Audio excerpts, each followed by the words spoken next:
horror fans, welcome back to Room 237, and this will probably be the last silent film I do, or one of the last silent films I do before I get to the Christmas season. And this is one I've been meaning to get to for a while, and have known about for some time, and couldn't wait to get to it. It's F.W. Murnau, the guy that did Nosferatu. And it's his 1926 classic film, Faust, which is based on the 1808 epic, tragic play by Johann Wolfgang von Goethe, by the same name. But there's a lot more German folklore of Faust. His play was just based on that character.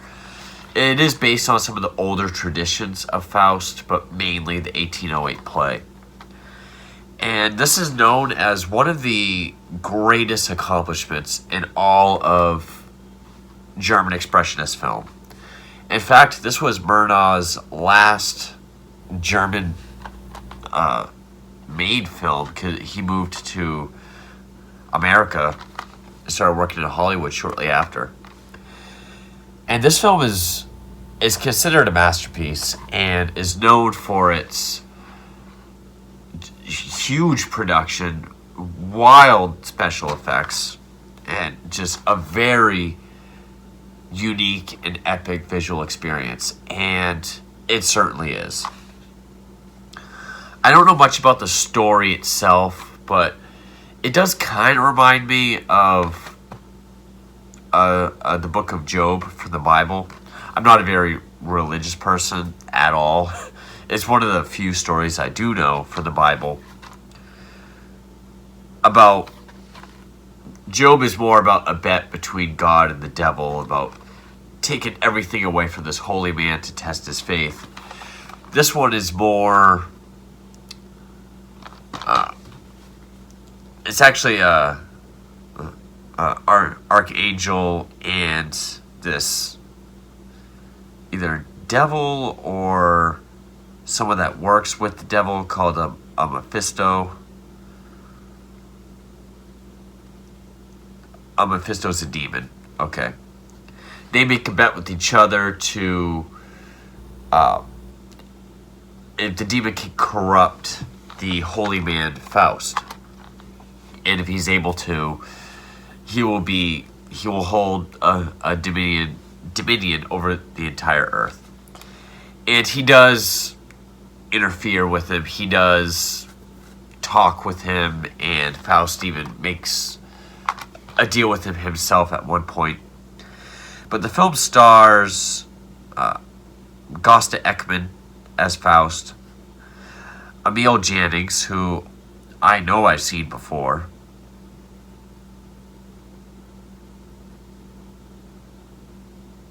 I guess he was the first actor to win the Best Actor Oscar, but he was also in a lot of Nazi propaganda films that kind of ruined his career after World War II.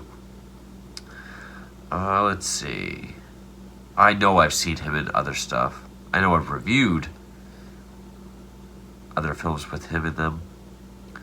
Waxworks, Faust.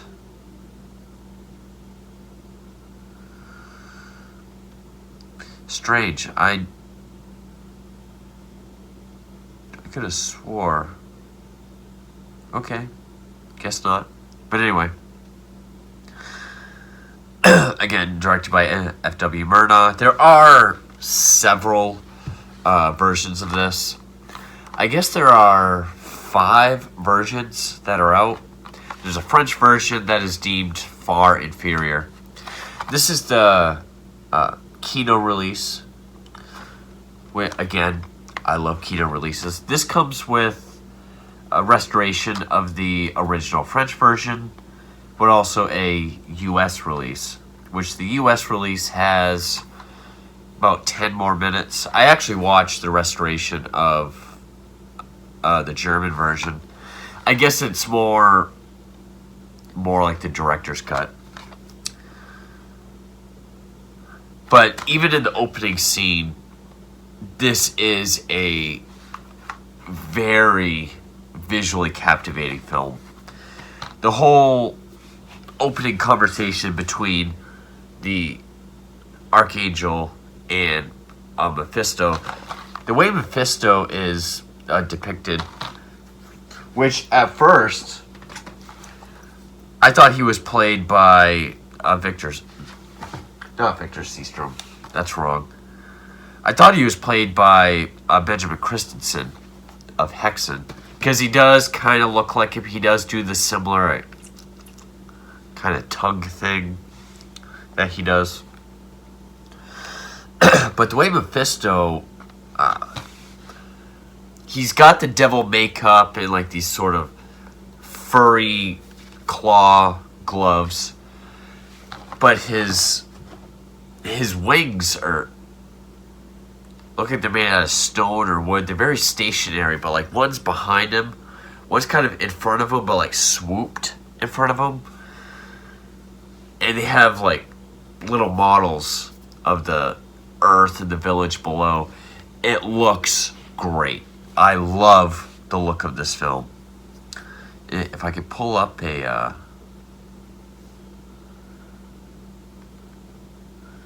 should have done this before, I know.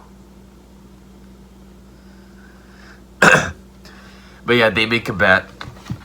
Oh, also, the German version does have the German intertitles, but English subtitles. The intertitles look like it's on like an old scroll. I did think that was neat. I just want to bring up a picture of Faust. It's kind of, not Faust, Mephisto, because it is kind of hard to explain. But, yeah, see the close-ups, the wings are like stationary, and his head is there, and of course he's doing the acting. But then in the more further away shots, you see how big his wings are, and he's standing over, a model of the city or the village. And I love that image. There's even an image with the sun in the background.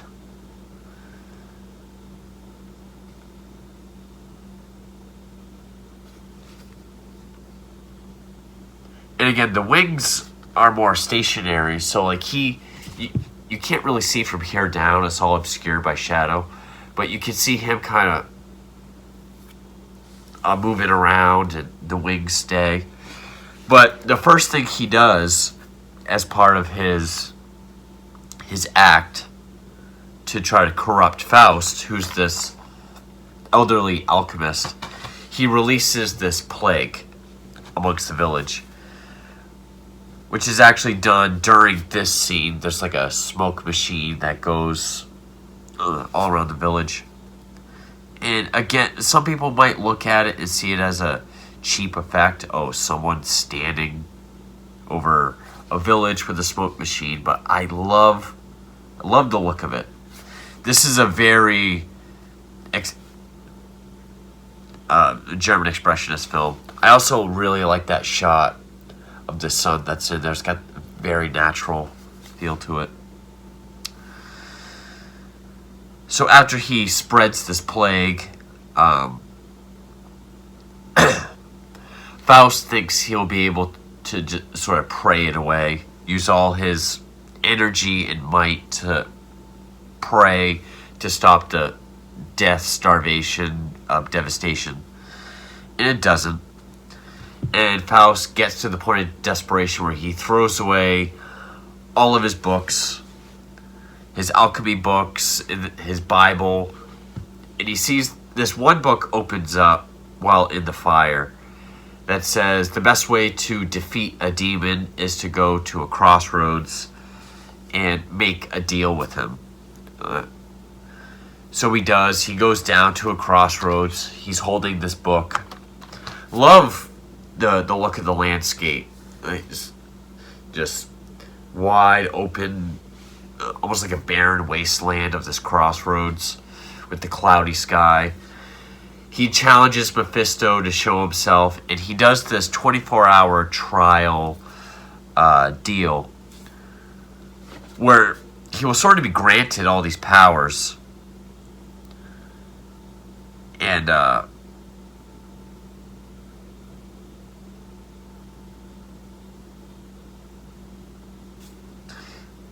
but there is this 24-hour hourglass, and Mephisto will be sort of there to guide him.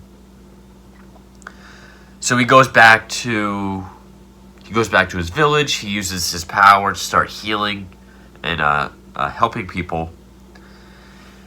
But they soon realize they think he might be using witchcraft because he's unable to face a cross.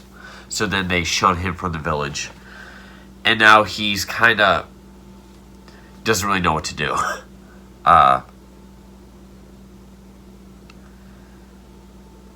So he goes back to his place with Mephisto.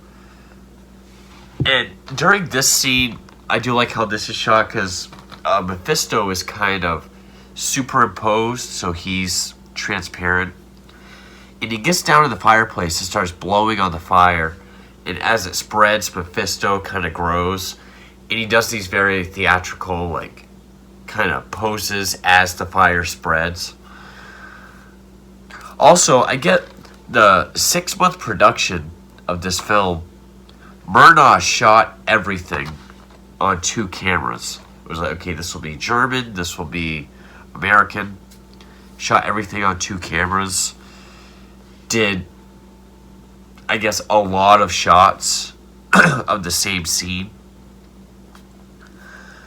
But during this, while he's burning down Faust's place,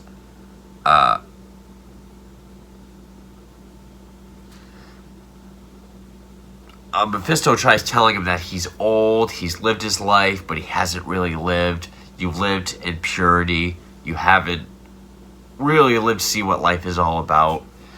Shows him a mirror of himself in his youth, and Faust wishes for his youth back, which he grants. And then at which point he summons the actual devil himself. Well, he gives him his youth back and also promises that he'll give him all the pleasures and debauchery that life has to offer in return for his soul, his damnation. And he shows him this, like the scene kind of opens up this bright light and this beautiful Italian duchess kind of approaches. Of course, it's just a vision, but he's tempted by her looks and is like, yes, take me to her. So at which point Mephisto summons, I think he summons the actual devil. Like, he looks at the mirror and he's like, we've got him.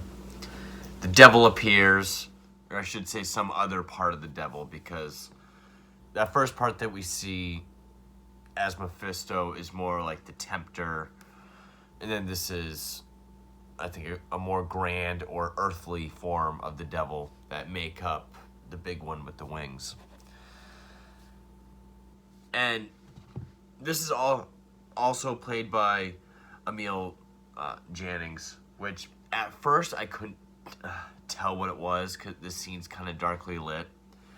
But he's in this sort of tight, like, black silk kind of suit. I thought his hair was like slicked back like Dracula, but kind of pointy like Joker on animated series. And it looked like he had like a long, like, antenna piece of hair. Of course, I felt stupid when I saw later on that, you know, his hair is back, but he's got this black cap with a very long black feather.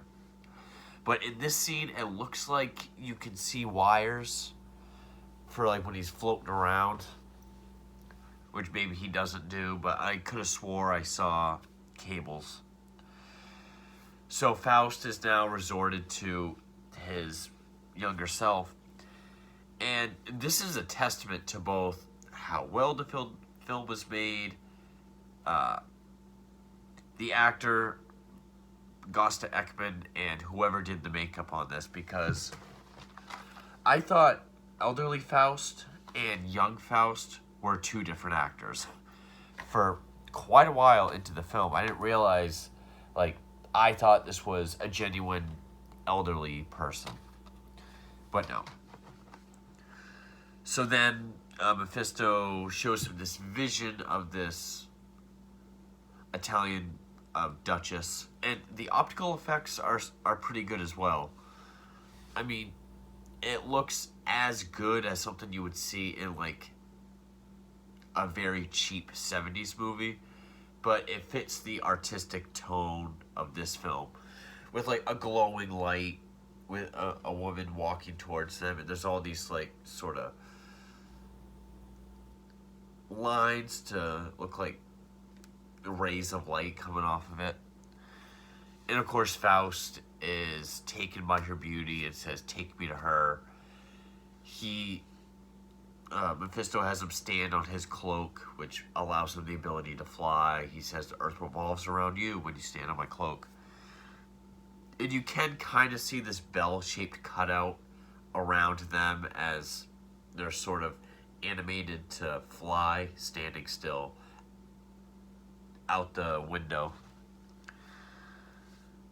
And I really like the shot of them flying to this area because, you know, you see these cool shots like swooping over rooftops and like over these lower rooftops and up the peaks of these taller ones, through the mountains and the clouds, down by the water, which does look kind of rough, crash against the rocks and like a boat. You can tell it's a model, yes. In 1926 wasn't even helicopters to get these shots. And especially when you get down to like the water, you can tell it's like a model with like almost like a puddle level of water with like a little model boat. It's obvious, but I love the look of it. It's practical. You can tell it's there. I'm a huge sucker for that. No matter how extravagant, like American Werewolf of London, like those practical effects, or something like this, I still love it. And again, it fits the artistic tone and the expressionism of this film. Again, another reason why this is one of the prime examples next to Caligari for German expressionism. And of course Nosferatu, but I think this has a little bit more of the German expressionism than Nosferatu. There are scenes later on with the two of them standing by this window that I'll get to. So they get to this big ceremony, this big wedding, which is where that Duchess is. Big wedding in Parma. And it's kind of like Aladdin because Mephisto is able to present Faust to like he's of nobility with these two elephants and a bunch of men that are like servants walk up to the Duchess and her groom who are kissing. Mephisto's like, "Let me introduce you to," is kind of like Aladdin. He comes down off the elephant, like walks up. And this one servant opens up this thing that's blinding, like everyone's shielding their eyes. And Faust's able to take the Duchess, kiss her, then run off. So then Mephisto kind of like blows the thing out and like whooshes the guy away. Everyone kind of opens their eyes. The groom sees him and his bride gone, so challenges him to a sword fight. He does stab Mephisto, who falls. But then you get that great, again, that overlaying shot of transparent Mephisto laying there. Him standing there again. He stabs the groom. And then we cut to some time later, and Faust is sitting on this mountainside. And Mephisto tells him, like, you've had all this debauchery, like, just a crusade of I can't remember exactly the word he says, but essentially debauchery, that a quest uncompared, yet you're still unhappy. What more can I do for you? And he pictures the people of his village and he wishes to go home. And at this point, he's ordering Mephisto around like a servant. So even though he did damn his own soul, while he's alive, Mephisto's going to be his servant. So he takes him home and he sees this. I guess he longs for the love of one woman. And he finds this woman named Gretchen, who is running.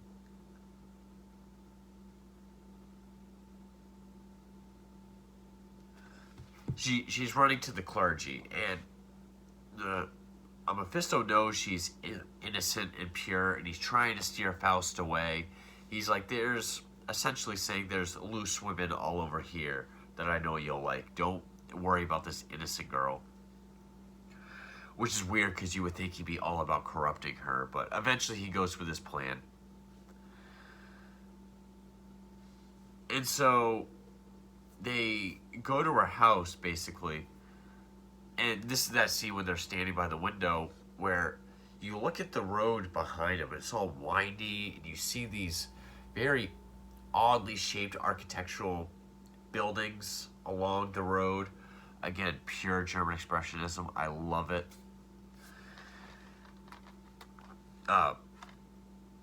Mephisto has this golden chain where he says once she puts this on in the house, it says she will feel the power of the devil, but meaning she'll be in love with Faust. He's able to get it in the house. She sees it. And then he knocks on her window. She looks out, sees him, gets kind of scared. They run away. I guess so. Seeing him and the power of the necklace, it will work. But she goes to show her necklace to her aunt. And we get the end of her aunt. I don't want to say gypsy, but she makes potions and sells them. Shows her the necklace. Of course, she loves it. But then Gretchen puts it on, and then she goes outside to play with the village children. Put sunflower crowns on their head. And it's at this point, and I know one reviewer did call Faust kind of like a German version of Pepe Le Pew, because this whole segment is pretty much a comedy routine. He is like Pepe Le Pew to her. Keeps chasing her around. And I love Emil Janning's performance as Mephisto, especially in this segment. Very comedic. You can tell he's having a lot of fun as this character. He's kind of keeping the aunt occupied or trying to get her to fall in love with him. And I think it's because she puts the necklace on herself, so now she feels the power. Maybe for Faust as well. So he's starting to do all these things to kind of woo her. He has this other necklace that he says her cousin has sent him to give her. Puts it on for it. He puts it on for her. Then he reaches around her to fix it, and you can tell he's feeling her, and she's loving it. But you look at his face, and he's just as he's doing all this, she wants to have a drink with him, and he's smelling all her stuff, and he doesn't like it, and he's trying to mix this drink from behind her, turns into flames, or she eventually goes outside and sees Faust chasing Gretchen around this bush very comedically. Then he stops, and when she runs around, he catches her, he tries to kiss her. She's kind of Pepe Le Pew. And again, it's just more him trying to get the aunt to kind of focus on him, but you can visually see he's doing it because he feels he has to. I think at one point she does hug Faust, so that he like pulls the aunt in, but he like holds his face way up so she can't kiss her. Gretchen runs away. That she does that. He loves me not, with a flower.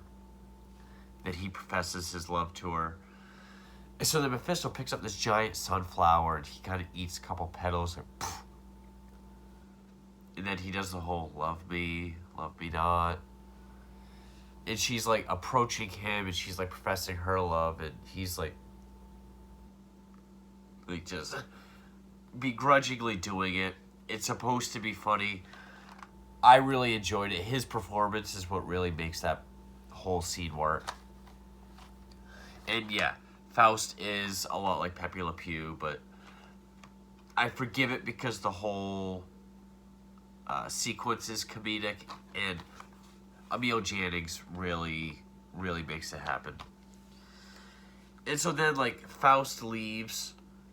So then Mephisto has to leave. So he like walks slow with her, jumps over a fence. She's like, "Where are you going?" And he gives her the sunflower. He's like, "Eh." Then he like walks away, and she looks at the last petals like, "He loves me."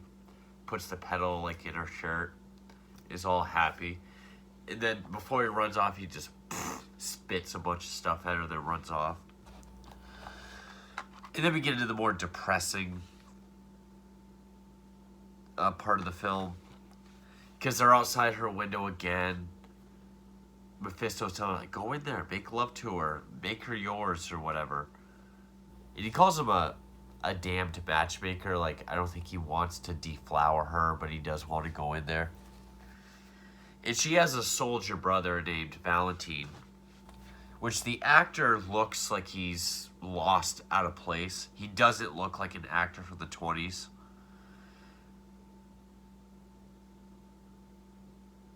William Dieterle, if I pronounce that correctly. This picture doesn't do him justice. He kind of looks like the sort of jockey boyfriend on Scary Movie. Like, that's just kind of who he looks like. It doesn't look like an actor from the 20s. It's her soldier brother. So he's like, "You go in there. I'll keep the brother away." But what he does is, while he's in there, which first they have this window pushing war. She tries to keep it closed. He keeps pushing it open. Then he gets in. They start kissing. And Mephisto goes to her mother's bedroom, which is a cottage. And he starts going like... But we get the idea that controls wind. And so he blowing her window open and blowing everything around her room. So she wakes up, runs to their bedroom, sees them together, and like has a heart attack and dies. And so then he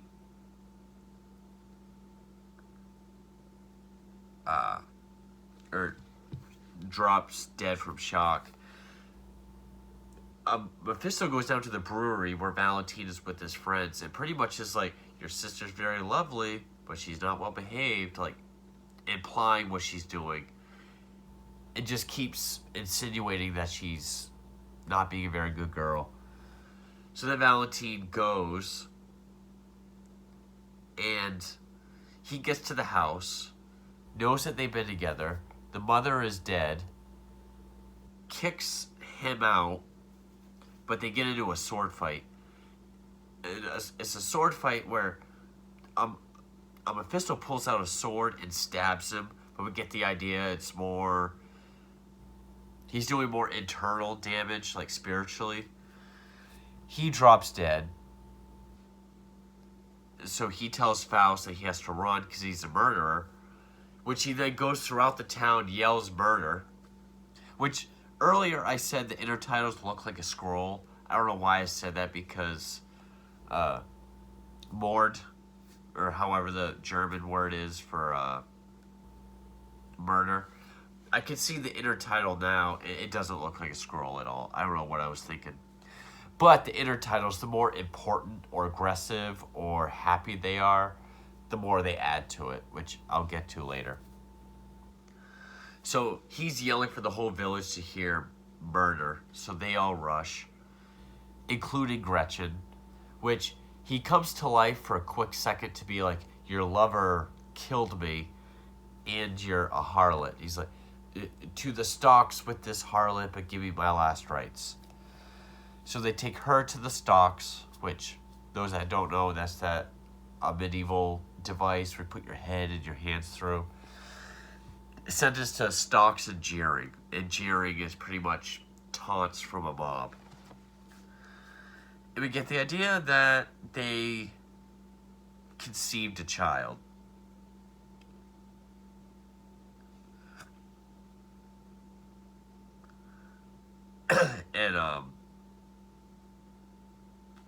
And that one night together they had a child. She ends up homeless. No one will take her in. She's shunned from the village.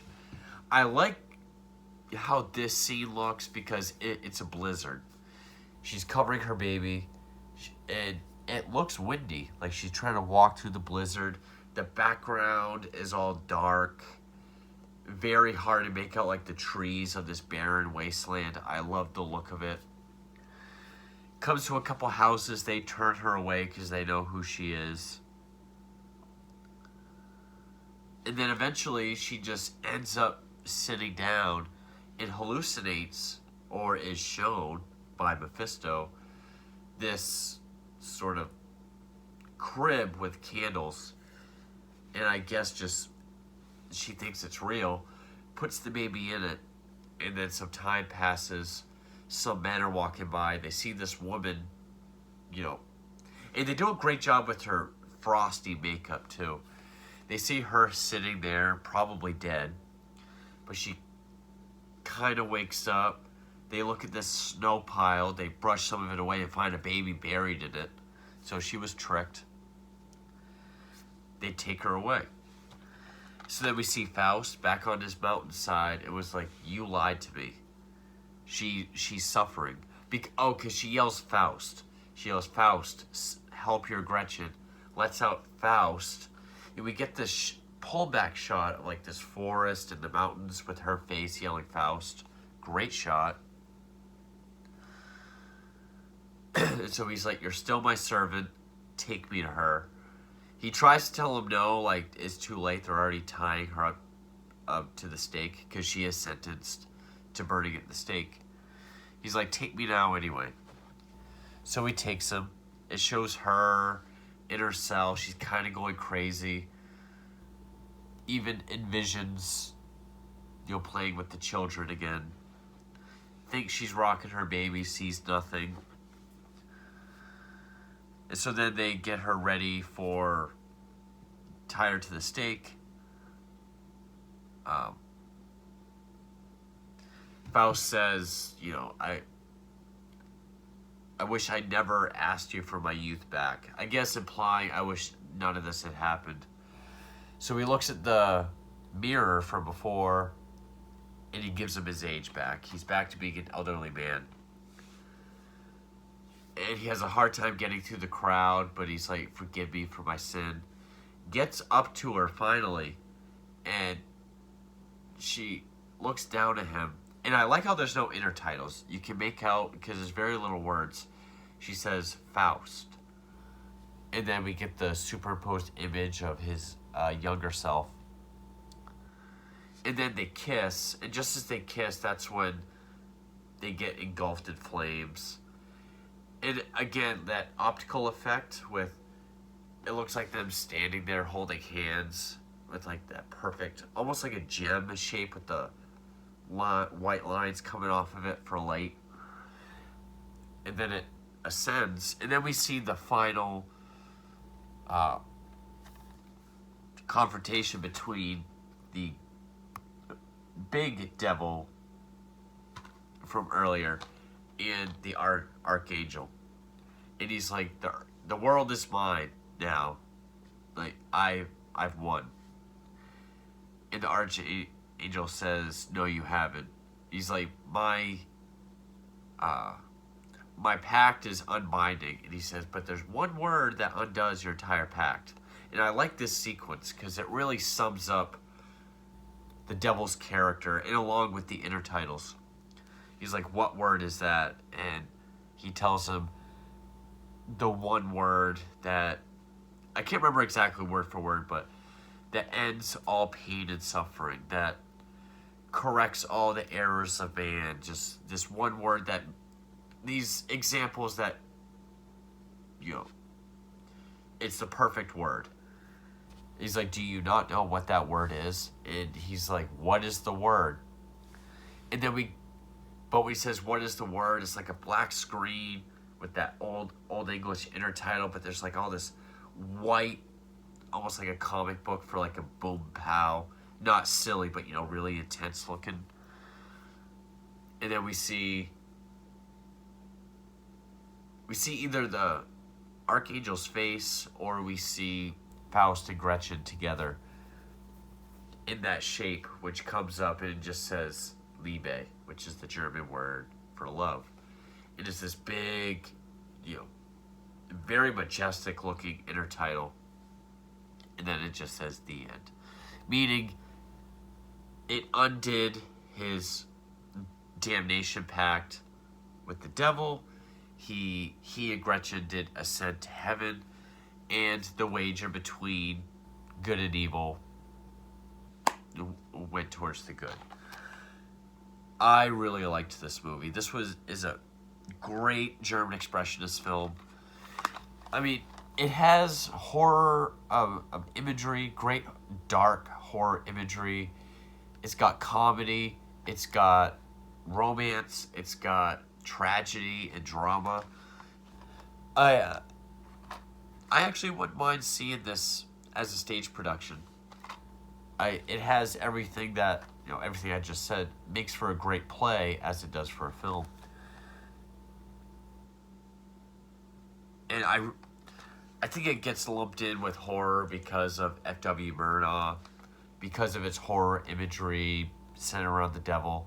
It actually has more comedy than horror, I will say that. But the level of German expressionism in this film, I love it. It's a great looking film. This is sort of the special effects extravaganza film of the 20s. Like, this is the James Cameron big film of the 20s. And I love the effects. The practical effects, optical, and whether it be some of the optical effects, like with either it be this superimposing or like those shapes with the white lines. I cannot remember what that's called. Stuff like that, or the models. Just, I still look great, still hold up. And it fits the tone of the film, the expressionism. I do know that Guth's version is a bit more optimistic. I don't entirely remember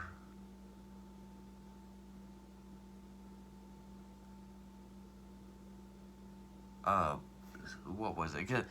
I think the US version has more scenes to it. It is longer.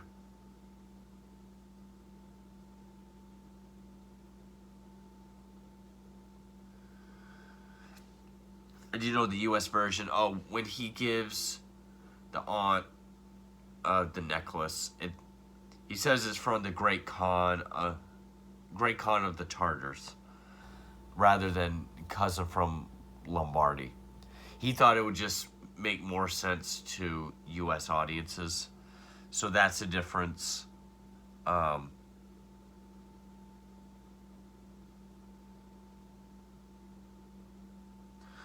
Also, in this version, he first refuses the aunt's drink because of heartburn. In the American version, it says because he doesn't drink alcohol. Also, he thought that would make sense because of Prohibition.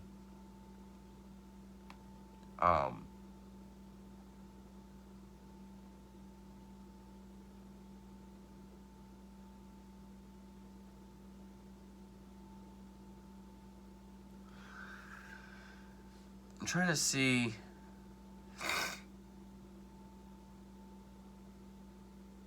I guess the final ascension of Faust and Gretchen to heaven is more conceptual in other versions. The German version is the only one that has it more realized.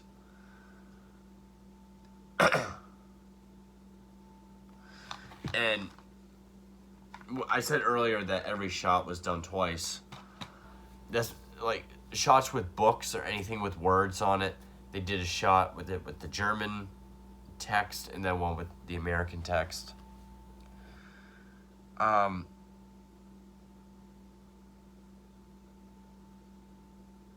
guess the French version has a lot of mistakes. Like you can see assistants holding doors that are supposed to be open, actors slipping, Gretchen stepping on her dress.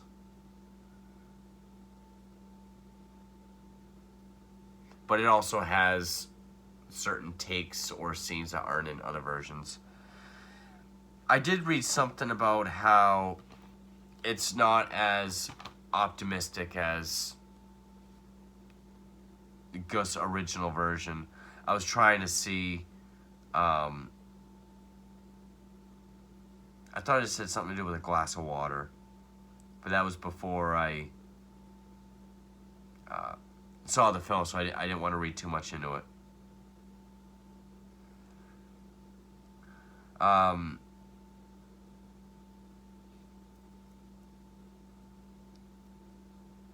There's a scene with the bear. Someone seen with a person in costume, one with an actual bear. Where is...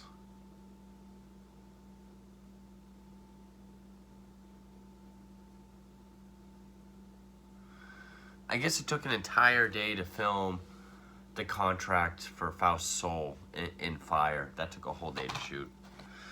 So, okay, I guess I can't find the differences between Gus' original version and this, but I really enjoyed this film, and this video is going to be way longer than I originally wanted it to. But this is one of the last silent films that I'll be doing before I get to Ho Ho Horror 2020. Really enjoyed this film.